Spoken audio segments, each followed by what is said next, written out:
Lo mkhankaso i-Operation Shanela wethulwa ngoNhlaba nyakenye ukulwisana nobugebengu ikakhulukazi ezindaweni ezihamba phambili ngobugebengu. Ucele uthi lo mkhankaso uyaqhubeka nokuba impumelelo ezweni lonke njengoba ngaphansi kwawo sekuboshwe izindimbane zabantu ngamacala ahlukahlukene.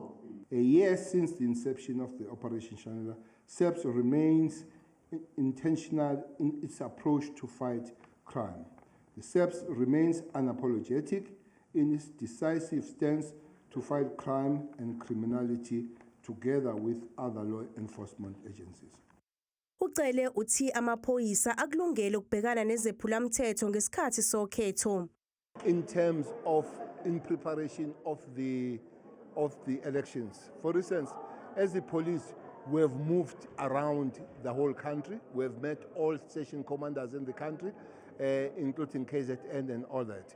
So we know the hotspots that we'll be dealing with. Senjalo ukhomishana amaphoyisa esifundazweni KwaZulu-Natal uJenene Nhlanhla Mkhwanazi uthi umkhankasi Operation Shanela usize kakhulu njengoba ke isifundazwe esibhekene nezigameko eziningi zokubulawa kwabantu. But the number of incidents that has happened in the province of KwaZulu-Natal, multiple murders especially, there's quite a lot of multiple shootings that have been happening where more than one suspect is, one victim is killed in one incident. We've had quite a number of successes in terms of arrest.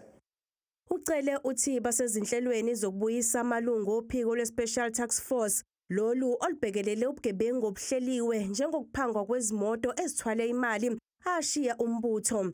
Kanti ke basaqeqesha amanye amaphoyisa amasha ngenhloso kwandisa isibalo sombutho.